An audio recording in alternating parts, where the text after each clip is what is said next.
My next guest is a former icon in the sports world, serving as a sideline reporter for CBS, NBC, and ESPN. She covered everything from the NFL and NBA to the Olympics and NCAA. She covered more than 300 regular season NFL games and 26 playoff games. She has also won 4 Sports Emmys for Outstanding Sports Personality. But after 29 years in the industry, she decided to say goodbye to sports and enter the world of politics. She has made appearances on several talk shows and has launched her own show called Sideline Sanity podcast. I welcome Michele Tafoya to the show. Thank you so much for being here. How are you? I'm great. And I think you're probably hearing my dog as well. Jersey is roaming around the house, so he may make his presence known here, but that's a very nice introduction, Ashley. How are you? I'm doing great. I'm so excited to have you here and your dog as well. So welcome. I just wanted to jump right into it. You had a job of a lifetime as an NBC sports reporter. You have been in the industry for almost 30 years and worked so hard to get to that level. And then suddenly something changed. The love for it wasn't there anymore. What was the turning point for you?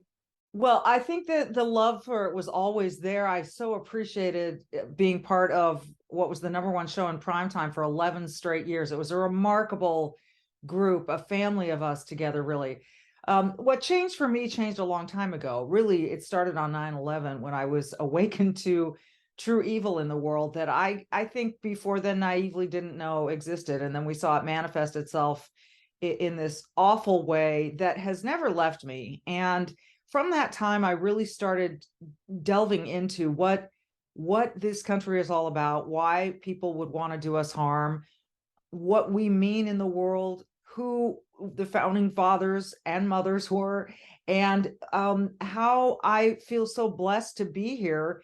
My parents both instilled that patriotism in me from long ago. And you're talking about two people who grew up during the Depression, my parents, and my father is an Hispanic to boot, who was from a very not always nicely treated family, but still believed he lived in the greatest country on the earth. So I just became really aware of what was going on here. And it became sort of my mission to be part of the conversation.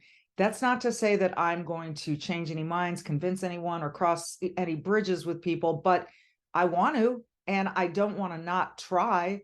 And I knew I couldn't do all of that, Ashley, at the same time that I was on the #1 show on television with NBC, their crown jewel. And I respected that. I knew that if I said anything that was even slightly controversial on Twitter or wherever, it would come back to reflect on the show. And I respected the show enough to say, I know I can't do this while I'm on this show. So I got to think about an exit strategy so I can talk. Was it a hard decision for you? Yeah, and yes and no. I mean, look, I'm realized, and people call me crazy. They're like, you have the job of a lifetime. Yeah. But I think from the outside, people don't know everything that goes into that job and how difficult and how challenging it is week by week and how much you work. And quite frankly, I had a small role on that show. Al and Chris and the games were the big stars. I had some moments and I had some great opportunities, and I loved every minute of it. And I loved every person I worked with. But at a certain point, I felt I had more to give, and I wasn't going to be able to give it there. And so in spite of the fact that the paycheck has been slashed dramatically and the airtime is shrunk considerably, I had to follow my gut, and you get along in life, and the wisdom tells you it's not about how much money you make or the fame that you garner. It's about what you do that feeds your soul and that you think you're giving back. So there are a lot of things bigger than me and bigger than football and bigger than sports. And I just felt like I had to contribute something. So we live in a really sad time now where we're unable to agree to disagree. And if you don't share the same beliefs and values of the crowd, you get canceled, you get fired from your job. People don't even want to try to understand you, but it's more so wanting to shame and reject you. Yeah. What advice do you have for people on how to navigate that? Don't apologize. If you feel really firm in your values And first of all, you should assess your values, start there, and really go through and say, what are I'd say break it down to 5 key values that you want to, the lanes to guide your life, the lanes you want to stay in your life. And I identified them, and they were family, integrity, security, health, and happiness. And I felt like if I could stay true to those 5 values, then I could live a life I was proud of and was at peace with. And that's so important. So I determined those values, and I said, okay, I'm going to stick to these. And every decision I make needs to be within those lanes. And if I veer outside of those lanes, then I'm not really being true to my values. But if I stay within them, I'm not going to apologize for them. Why is some stranger on Twitter going to shame me into apologizing for something I truly believe? I think I need people to remember, or I hope people would remember. So when you get hammered on Twitter, first thing you should do is go look at that Twitter handle.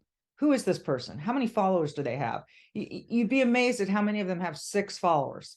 And but they're published now on this platform. And so you give them this weight of, oh my gosh, everyone can see what this person tweeted. Well, they have 6 followers. Who are they of import, really? They're probably a bot, quite frankly, unless Elon's gotten rid of all of them yet. But the point is, why would you turn over your internal power and your integrity and your belief system to some stranger on Twitter, or even some famous person on Twitter for that matter? Just because they don't agree with you doesn't make them right. So people need to stop apologizing, because the instant you back down, which is exactly what the opposition wants you to do, the instant you do that, they'll come after you again and again and again, Ashley, until you're in a corner in the fetal position going, okay, I'm never going to speak again. That's precisely their goal.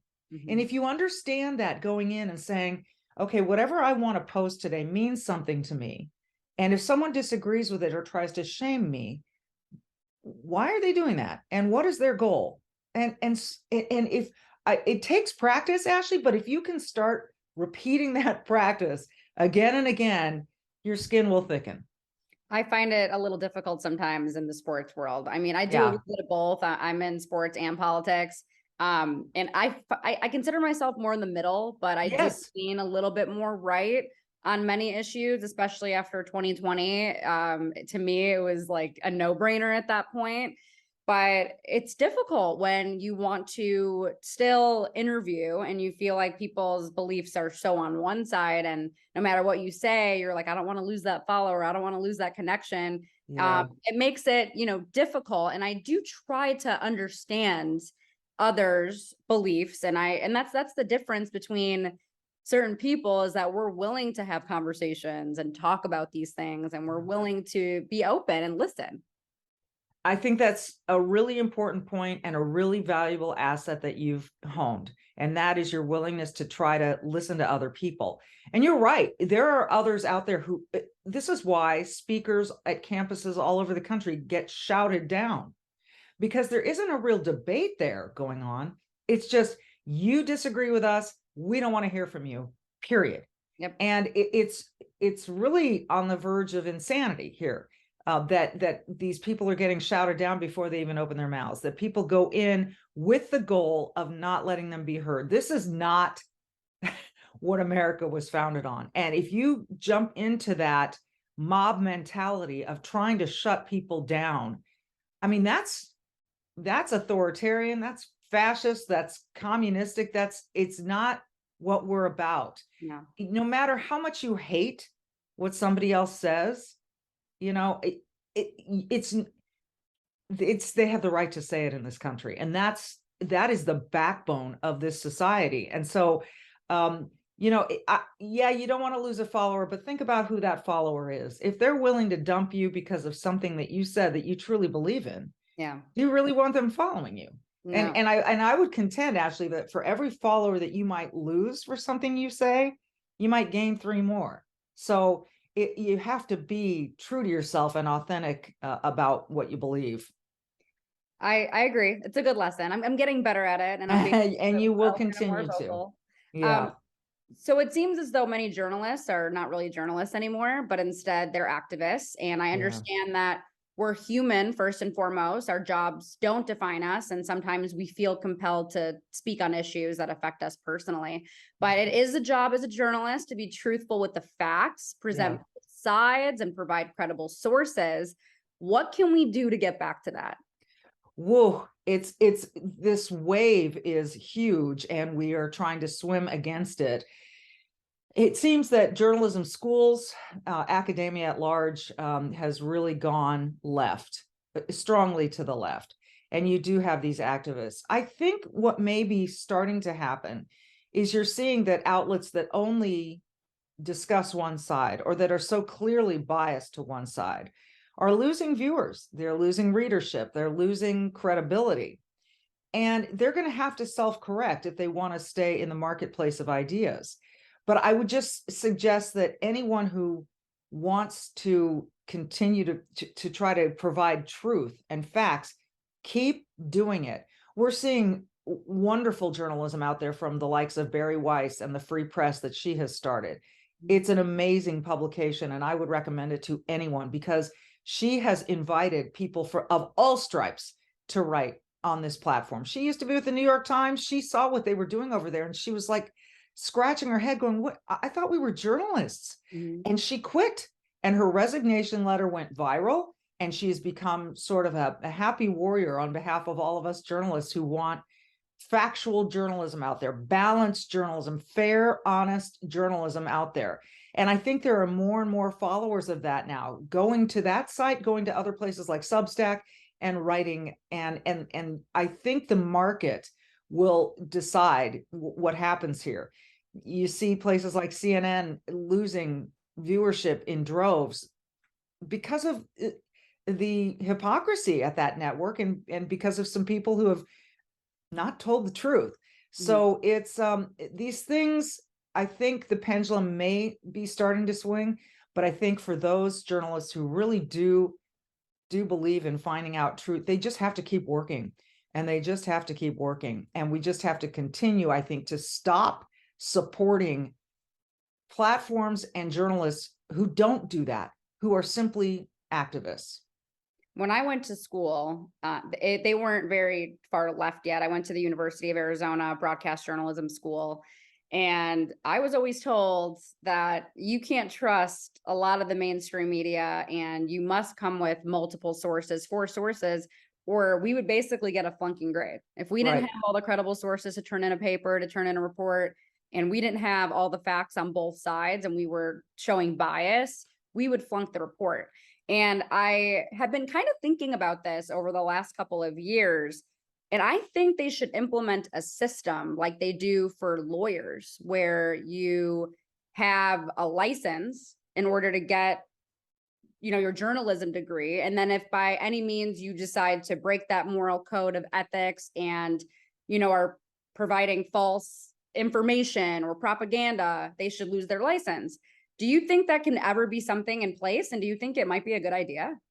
I think that's a really interesting idea to discuss. And here in this short time that we have, we probably can't discuss every aspect of what that would mean or require. But look, there are licenses required for lots of businesses in the world. And I think that's a really fascinating idea, that you have to adhere to, like you said, morals and standards and ethics of journalism. It's I can remember, probably this was well before you couldn't even remember, but Dan Rather, who was this prominent CBS journalist, I mean, one of the most prominent journalists of his time, presented something about George W. Bush that was incorrect. It was a false record that he received via fax. It went out there, it was proven false, and he lost his career. We've seen other people lose their careers as well. Brian Williams comes to mind for some of his exaggerations, and Matt Lauer for other reasons. But I think, again, I think some of this is going to happen organically, but I don't think your idea is a bad one. And I do think that, it's like candidates ditching debates and saying, I don't have to debate. I think they ought to be required to. We need to hear side by side from people we're voting for. for a really important job, what their qualifications are, what their ideas are, and how they answer to the other side. So look, I don't think it's a bad idea. It's not just that you get through journalism school, because clearly journalism schools are churning out activists at this point. Yeah, I totally agree. And the same thing goes to your point. I mean, being in Arizona, we know what it's like to see a candidate not want to step up to the plate and have a debate, probably because she knew what was going to happen either way, which is a whole other can of worms. But I do think, to your point, you know, I see it all the time on ESPN, just even certain characters on those shows defaming players left and right, talking about their character, making up stories. And it's not even so much deep journalism, but we see it in entertainment as well. We do. And, you know, you mentioned ESPN, and I can remember after a law passed in Florida, which was dubbed the Don't Say Gay bill, which nowhere in the language of the bill does it say those words. And it passed, and people didn't read the bill. They didn't understand the bill. They made their generalizations about it. And we saw a weekend of athletics on ESPN where announcers would say at halftime or before the tip-off of a game, I saw this, we just want you to know that we're against this bill, that we think everyone deserves this and that. And it's like, wait a minute, you're calling a game. Why do I need to hear from you about this? And clearly you have not educated yourself on this bill. I mean, we see it with Hollywood. We see it with certain talk shows with people who are supposedly versed in data, in statistics, in knowledge of things, and they just throw out these quote unquote facts that they've seen in a headline without doing any research. And it's really, it's bothersome. I think what bothers me most is that people accept it as truth, as fact, because they like this woman on The View, because they like this actor in Hollywood, because they like so-and-so on ESPN. And so they just accept everything as true. One of the most gratifying moments for me in this whole journey, I did several appearances on The View, and I remember going to the airport to leave New York after one of them. And I remember feeling frustrated because you really do feel as though you're on an island. The audience is against you, and the entire panel wants to, you know, prove you wrong. And they were nice enough to me. I don't want to say that they weren't. Anyway, I got to the airport and I went into my Instagram or one of those accounts, and I got this message from someone whom I've never met. And he said, Michele, I'm a 28-year-old gay man. I live just outside Philadelphia and I love The View. But I just want you to know that you've changed my perspective on a number of issues. I listened to you. I liked you. I liked what you had to say. And you've really opened my eyes. And I almost started to cry right there in the airport reading that, because I thought, this is a total stranger telling me things about himself. And, you know, whether his identity matters or not, it was really gratifying to hear that something I said connected with this person. And so you have to believe that as many people as are trying to shout you down on the one hand, there are people who will listen. And so, you know, I just think you got to combat all of this Al Michaels calls it a cacophony of crap, with constant flows of truth and authenticity. And what I like how you do it is you are not mean and malicious, where I feel as if a lot of people are, right? Like, if people are feeling like they're not being heard and they want to be able to discuss their viewpoints, they could get pretty angry. And I think on both sides we see this. Yes. I think sometimes the left is far too left, and I've seen the right far too right. And sometimes I feel like I don't know where I fit in, because I am pretty in the middle on certain things, and then on a lot of things I'm a little bit more right, and maybe on a couple things I'm left. And these days it's like you're not allowed to be that, right? You're not allowed to be that understanding, empathetic person. You have to be stuck in your ways, and you have to be very one-sided. I know you've mentioned before that you're a little bit in the middle on certain issues. Yeah. How do you maintain that balance? Again, I think it's just about really knowing who I am and Yeah. believing in my values. For instance, I mean, I am fiscally quite conservative. I'm a believer in small government, but I'm also pro-choice, and that doesn't sit well with a lot of people. Mm-hmm. But and it's not that I'm pro-abortion. Don't get me. I don't want that to get mixed up. Right. It's that I don't think women should be restricted from doing things that they really need to do for themselves. Mm-hmm. I believe in limits, and I believe in, clear delineation for when that baby is viable and when it's not viable, et cetera. And I'm open to all kinds of discussion about it. But that's the thing, I'm open to discussion about it. And you're talking to a woman who had a hard time getting pregnant Mm-hmm. and staying pregnant and lost a bunch of babies along the way to having my son, and then adopted a little girl whose mom in Bogota, Colombia decided, I'm going to give birth to this little child and I'm going to give her a chance to go have a life somewhere else.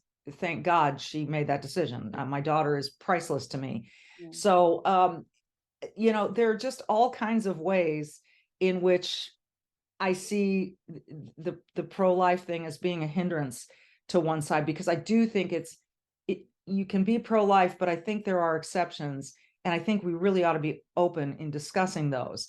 I think that's a big albatross around the Republicans Party's neck right now, because they will instantly lose a lot of women. Now, there are a lot of pro-life women, but they will instantly lose a lot of women who think that's not for you to say, what I do. So, yeah, there are issues where I don't align with everyone on the right. But you know what? I do think there are more of us than we realize, Ashley. I do think there are more of us in the middle. We just don't get heard a lot because we don't scream and yell, Yeah. because we don't get on Twitter like AOC 9 times a day shouting and appealing to young minds. That's, the only young minds I think I'm appealing to are the two that I live with. And I hope that I'm influencing my kids in the right direction. And I'm open to hearing what they have to say. But it is tough to be balanced. But you know what? You can be. Don't let others tell you how to be. Don't let anybody else tell you how to be. There's what you do with your life, and there's how you are in your life. What do you want to be? How do you want to be as a person? And then that gets right back to those 5 values that you determine you want to live your life within. And there's your balance. It's not for anybody else to say. And as women, we're supposed to look a certain way, especially on camera. Our looks matter, our hair matters, makeup matters, weight matters.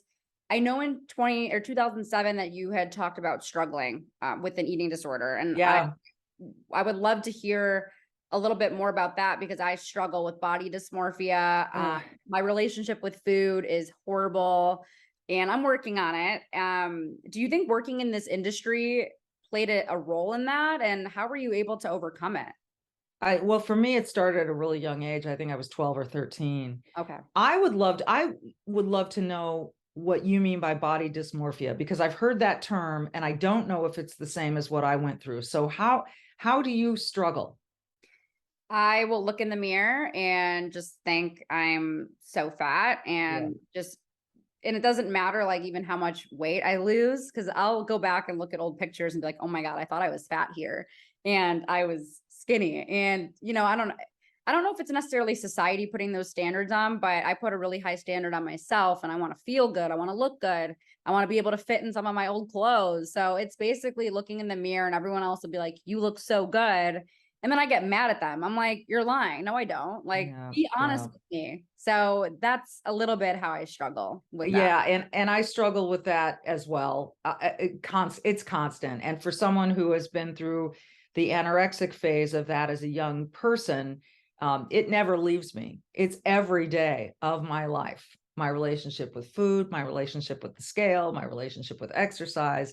It's every hour of every day. What have I eaten so far? Let me count my calories. What have how have I exercised? Have I burned those off yet? How do I go burn those off now? I mean, it's constant.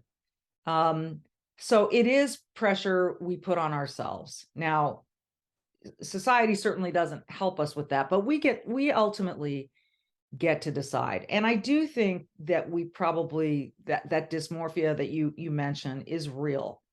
That, I mean, I can remember when I was 80 pounds, when I was in the middle of anorexia and looking at myself and finding fat on my body where no one else could, and thinking that was just, and hating myself for it. I'm a little more forgiving now with age, but like I said, I still go through it. One of my best friends and I went through anorexia at a similar time. And so here we are all these years later, and we are super close, and we help each other through it. And I think that it's helpful to have someone who can hear me and understand exactly what I'm thinking and feeling. But yes, this is one that where you talk about the societal part of it and women on television. And yes, you want to adhere to all these standards. We certainly have examples of women who don't necessarily fit into that little box, and they are successful. So I think bottom line, it really is about what you do and what you say. At the same time, if you are on equal footing with another person and you're both really good at your job, but one looks great on camera, they're probably going to have an edge in that job competition. And that's just the nature of the beast. And it's what we signed up for, Ashley. Unfortunately, it's what we signed up for. We know what this business requires, or at least desires. And so we've sort of willingly gone in.